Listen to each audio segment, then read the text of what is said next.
Hai, kali ini saya akan menceritakan alur dari sebuah film yang berjudul Lemon Popsicle. Lemon Popsicle adalah film drama komedi dari bagian barat Jerman Israel pada tahun 1978 yang menceritakan tentang tiga anak remaja dengan latar di Israel tahun 1950-an. Film diawali dengan suasana malam hari di depan kafe, di mana Benji bertemu dengan Nikki. Tetapi Benji hanya memandangnya dan kemudian mencari tahu siapa Nikki kepada pelayan kafe.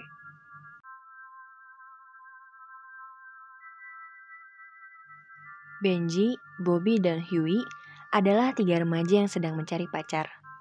Mereka berkenalan dengan dua gadis di kafe tersebut dan membawanya ke bioskop, tanpa Huey.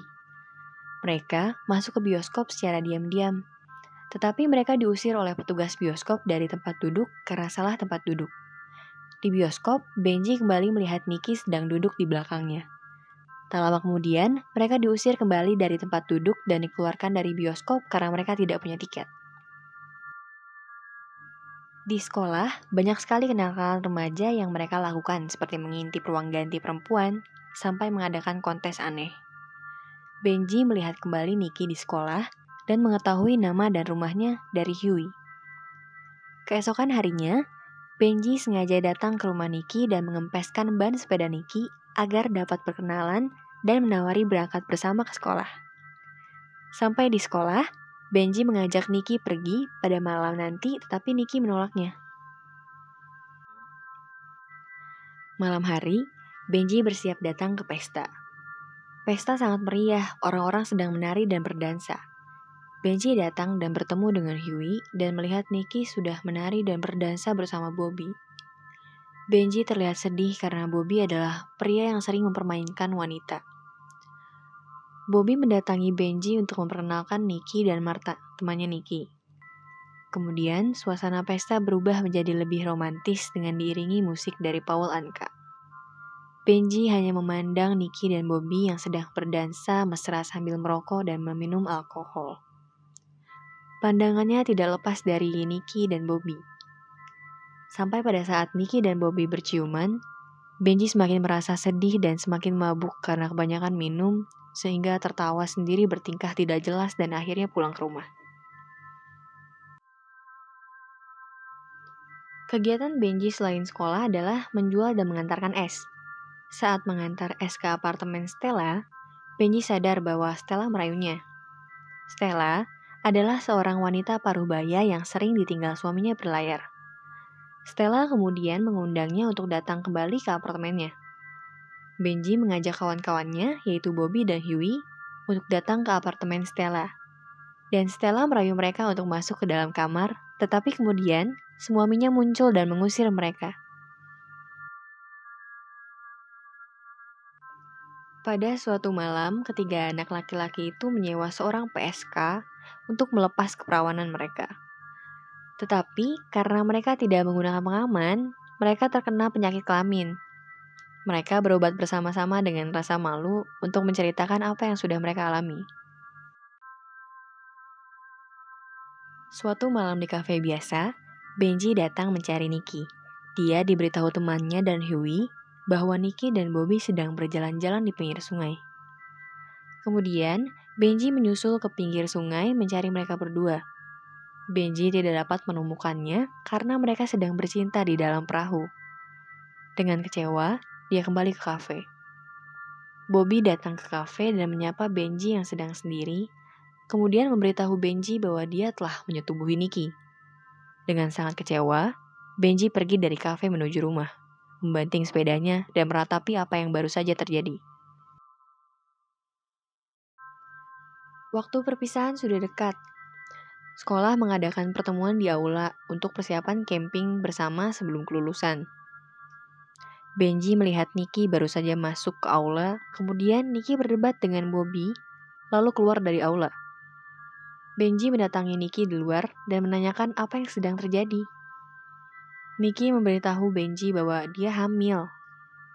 Benji kembali ke aula dan berkelahi dengan Bobby. Hari camping bersama tiba. Namun ternyata Benji dan Nikki tidak ikut. Mereka pergi ke rumah nenek Benji dengan membawa baju-baju mereka untuk menginap beberapa hari di sana. Kemudian, mereka pergi ke dokter untuk melakukan aborsi. Benji berusaha mencari uang untuk melunasi biaya Nikki yang sedang aborsi. Dari menjual sepedanya, meminjam uang, sampai mencuri uang di rumahnya. Setelah operasi, Benji membawa Nikki kembali ke rumah neneknya untuk merawat Nikki. Beberapa hari dilewati Benji untuk merawat Nikki.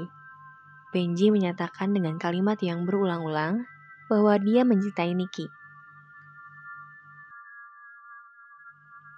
Acara camping selesai. Benji yang berpura-pura camping kembali lagi ke rumah. Scene selanjutnya, Benji sedang membeli kalung emas yang akan dia berikan kepada Nikki pada hari ulang tahun Nikki. Hari ulang tahun tiba. Nikki mengadakan pesta di rumahnya. Benji datang dengan mempersiapkan kalung yang akan dia berikan. Tiba di pesta ulang tahun, Benji mencari Nikki dan diberitahu temannya bahwa Nikki di dapur. Benji mencarinya ke dapur, dan saat membuka pintu, sekejap ekspresi Benji berubah menjadi sedih. Disinilah puncak kekecewaan dari seorang remaja yaitu Benji. Dia memergoki Nikki sedang bermesraan dengan Bobby di dapur. Setelah itu dia keluar dari acara pesta. Kembali berjalan pulang, mata yang tidak sanggup menampung air mata kemudian perlahan mengeluarkan air mata. Dan film pun berakhir.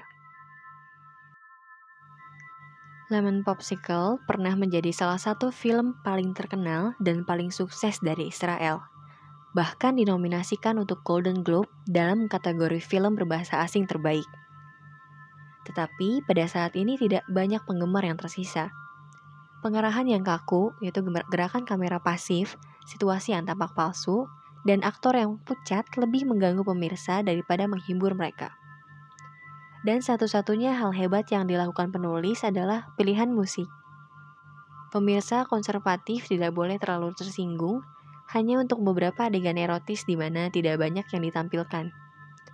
Tetapi banyak yang akan dibingungkan oleh momen yang tidak masuk akal di mana 3 pahlawan remaja berada di apartemen wanita yang lebih tua yaitu Stella, yang tiba-tiba memulai menelanjangi dan merayu mereka. Sementara, mereka duduk di sofa dengan ekspresi yang cemas dengan cara yang memalukan, sehingga orang mungkin bertanya-tanya, apakah itu semua hanyalah halusinasi yang buruk? Para aktor jelas malu merekam scene ini, karena penulis skenario tidak menjelaskan situasinya secara memadai atau membuatnya terlihat lebih bermakna. Lemon Popsicle adalah kisah kehidupan remaja yang padat dan bernostalgia, dengan akhir yang sangat serius dan sangat menunjukkan emosi remaja. Terima kasih sudah menonton. See you next time. Bye.